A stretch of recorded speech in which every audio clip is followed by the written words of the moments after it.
Good morning. This is Sports for Real with Coach Hall. And let me get this right. Looks like the people lover. 1, 2, 3, 4, 5. How you doing, people lover?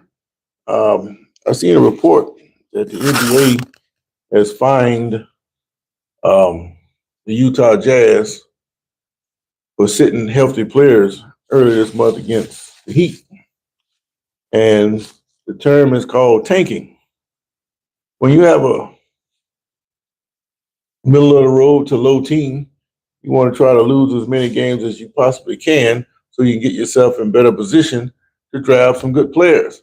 Even though they have the lottery system where you go into the lottery to determine the draft order, you still stand a better chance because you have more opportunities if you have a losing record. Well, they're not the only ones that have been fined. The Pacers got hit with that. The competition committee of the NBA is trying to crack down on it because fans are losing great interest in the NBA because um, they're not putting the best product out on the court. And even when you put the best product out on the court, the league is so watered down. You go to turn the TV on, think you'll watch a good game, and oftentimes it's a blowout. You really don't see you can't really pencil in good competition in the NBA until it gets to the playoffs. And that's a big problem with that. JC, how you doing, man? You look like Morgan. Yeah, that's okay. What you look like? You see me, post your picture and see what you look like. But I personally don't give a damn about what I look like to you or anybody else.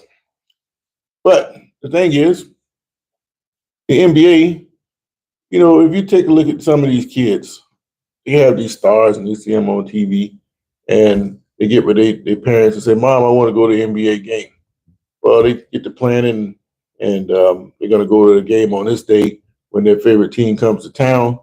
And when they get to the game, they find out that the best player is not playing. Well, why is he not playing? Is he hurt? No, he's not hurt. He's just taking a day off. Um, Load management, they call it. Well, you just disappointed the hell out of a kid who's been sitting there waiting for the time that he can get to a game. And then when the game finally arrives, he's all excited. He gets there to find out his player is not playing. And then it's a double blow when he find out there's nothing wrong with the player. He just decided he didn't want to play. This is very common across the league. Can you imagine the NFL doing that? I can see the top-ranked teams at the end of the year, they'll sit some players out to keep them healthy for the playoffs, but they're not going to sit them out just for the sake of them taking a break. I mean, you make enough money that you don't need to be taking no damn time off. Get your ass out there and play. But that's not the way the NBA views it. But now that the committee is saying, well, this is affecting the integrity of the game. Well, no shit. Nobody wants to watch the NBA very much anymore because these guys, their money is getting bigger and bigger and bigger, and their obligation to get out there and play to protect the integrity of the game is decreasing. So it's obvious that people are losing interest in it. Now, it's not just the NBA.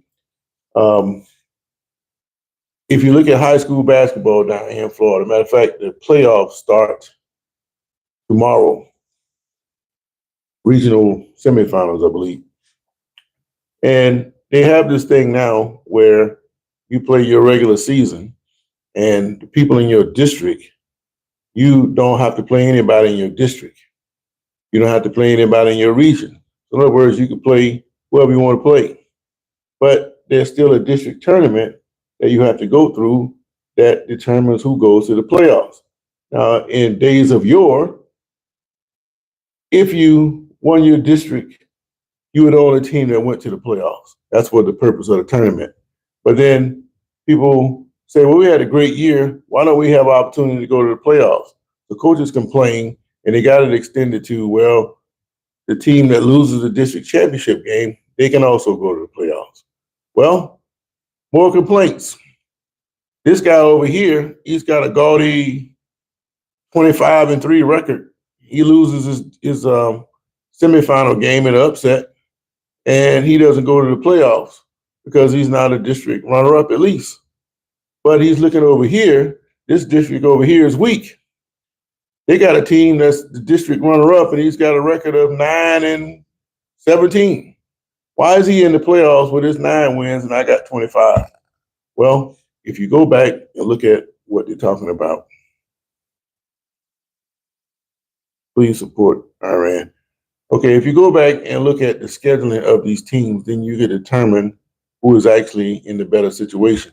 For instance, if you duck everybody in your region and your district and you go play against teams that you know you can probably beat, you're going to have a gaudy record as opposed to somebody who wants to toughen their team up and get them ready for a district run. Well, that played out all over the state, but I'm going to give you one example. They take the rankings of your schedule, they give you a strength of schedule rating, and they rank you all over the state based on the wins that you have and your strength of schedule. So if you got 20, 21 wins, you're probably going to be in the top 200 in the state, no matter what class you're in. Well, I know of a team that was 21-2. They played a watered down schedule, but they were able to get into the playoffs. Well, actually, they were ranked 150 throughout the season. At the end of the year, they were ranked number 150. They lost in the district tournament to a team that was close to 500 and rated in the 300s. Well, you would think a team that rated 150 should blow out a team in the 300s, right? No, it's a complete mismatch.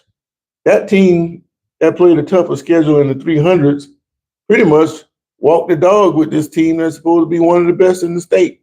Now, Florida's got over 600 teams. And you telling me this slow, overmatched team is the 150th team in the state? Well, according to their record, I guess so. Well, turns out that under the old days, this team would not have made the playoffs because they didn't make the district championship game, right? Well, with this ranking system that they have now, it turns out that the district championship means nothing anymore because that same team that got beat by that 300 rated team still got into the playoffs, even though they lost the game to that 300 rated team. Now, this team I'm referring to, they got into the playoffs as a qualifier, but they got to go 300 miles down the road to play a first round game. I'm already telling you what's going to happen. That team that they're playing is also a district runner up, and they play a much tougher schedule than what this team is going to have to go down the road play. So this team is going to have to go 300 miles down the road, and I guarantee you they get beat by 20 plus points because they don't deserve to be there. And the state doesn't care. And while that team is coming back home late Saturday night on that long 300-mile journey, the people that put all this stuff together is going to be in bed and party and everything else or on dates with their Valentines. That's the way it goes. And is it right? Not necessarily, but that's just the system that we have. So basketball is kind of suspect no matter what level you play. I just gave you an example of what's going on in high school. The colleges now are trying to get players and extend their time, their eligibility in college, and they're all fighting for marginal players. And players are moving around with this NIL stuff, and it's just all kind of unbalancing going on in college. Now, that's college all across the board, but it's a lot of shady stuff going on in college basketball. And I just told you about what's taking place in the NBA. So it's not a good look all around for basketball in general, but I'm surprised that the NBA is actually stepping up and finding people because it seems like they let teams get away and do what they want to do. In truth, you got too many teams in the NBA. And when you have too many teams, the talent gets spread out. It's diluted. This is the reason why you have so many blowouts in the NBA. You don't get good competition until you get to the playoffs. And now even the bad teams are tanking even more so they can get better draft position. It's not like you're going to get necessarily the best players when you do get a draft, but at least you give yourself the opportunity that you can improve. So I don't know what the NBA is going to do, but they need to do something.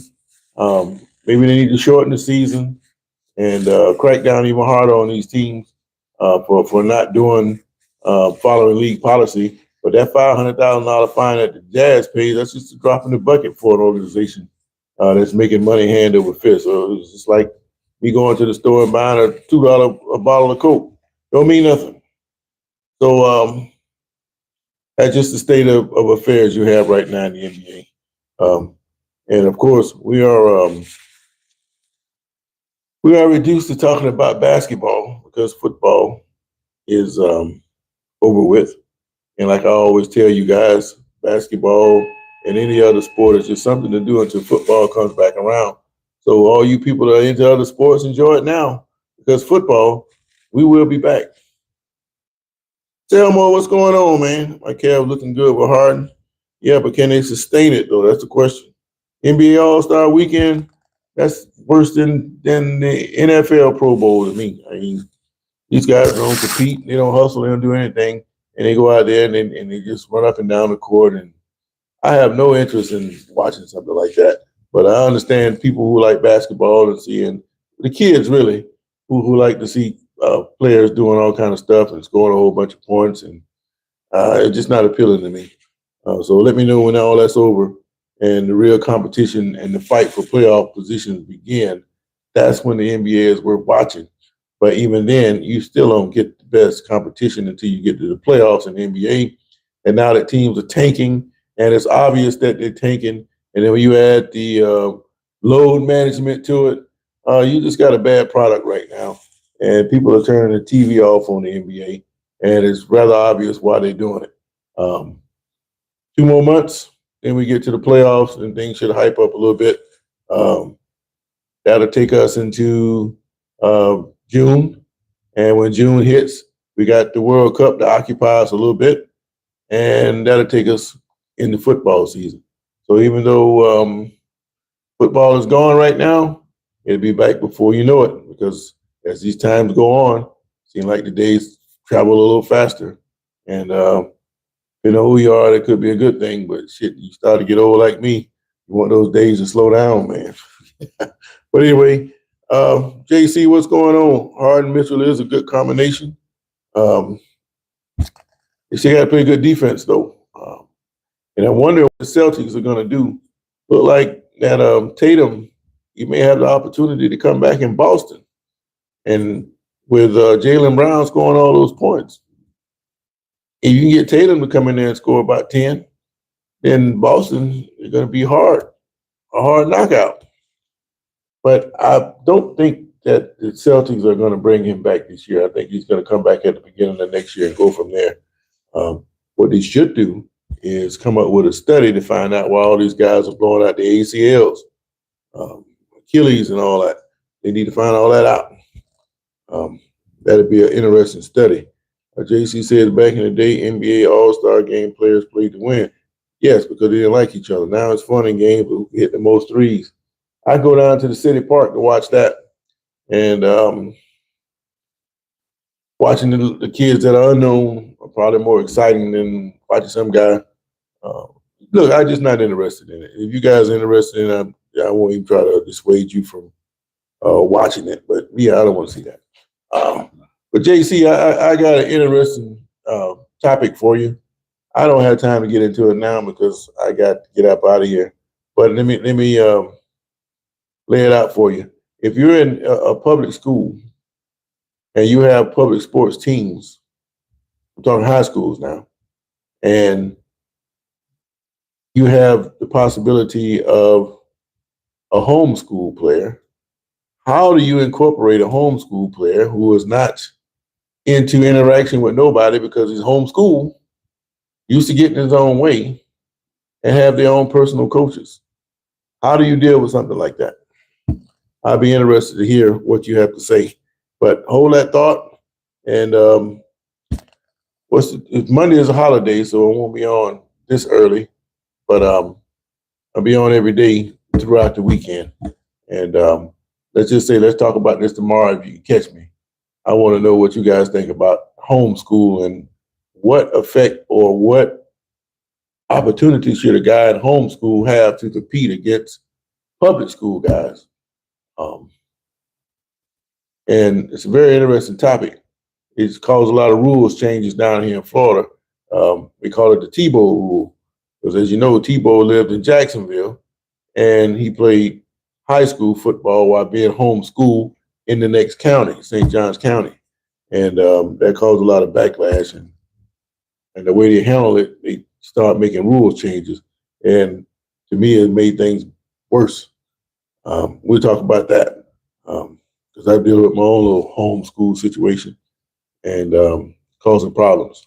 But not for long because much as we like to have athletes, you don't have to have them. And I'm not going to beg and scream to hold on to you. You don't want to play with me? Tally ho. Not begging you. I don't care who you are. But anyway, I'm digressing a little bit. But I just want to come on and let you know about the NBA and how they finding teams now for sitting healthy players. They could play. They don't want them to play. They just want to make sure they put a bad lineup out there so they can lose. Now, in the flip side of that, those players on the back end of the bench, they get a chance to play, they start to develop a little bit.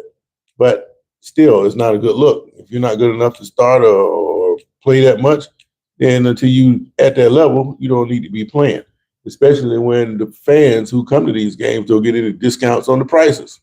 So if you're going to sit the players, the NBA is correct in saying that this is destroying the integrity of the league. But if you're only going to find them $500,000, then what are you really doing? And what are you going to do after the fine is paid? Are you going to monitor them, put them on some kind of plan? What are you going to do? Because it don't make any difference if you're not going to do anything drastic. All right. But I got to get up out of here, man. I just want to know one last time, do you have respect for the direction of the NBA? Most of you are saying no. And let me see what Selma talking. Layla Edwards is a college ice hockey player for the University of Wisconsin, first black woman to play for the U.S. women's hockey team. The 22-year-old Cleveland, now a hero. All right, now there's a black college hockey coach, Kelsey Kozer. I don't know if she's still coaching or not, but she actually played in the Women's Hockey League. And I think she might be the Women's Olympic team too, Selmo. But look up Kelsey Kozer and see how she compares to this person that you're telling me about. And I go and do some background information on Layla myself. But yeah, but look up Kelsey Kozer. She's got a very relatable story to Layla Edwards. So that'll be something that we could talk about along with this homeschool stuff. But in the meantime, I got to get up out of here, Selmo and JC. And who else we got on here? Christopher Ryan and the People Lover stopped in. So again, I appreciate you guys hollering at me today. But it's Friday, man. No school on Monday. We counting down to 2 o'clock, man. So I got to get to work in the meantime. So wherever you are in the world, have a great day, man. And we'll talk about this NBA stuff a little bit more. I got a short video I want to put out about that comparison between a 150 ranked team in the state that got beat by the 300 plus team in the state, yet they still got the playoff bid, even though they don't match up to the 300 ranked team. So how the hell are you going to be ranked 150 when you can't even play with a team that's deep into the 300s? The whole system, it stinks. Head-to-head competition is always going to be the final determination of who is the better team or not. If I beat you head-to-head in a district tournament, that is a playoff setting. That means you should be eliminated, and damn what you did in the regular season, because the proof is what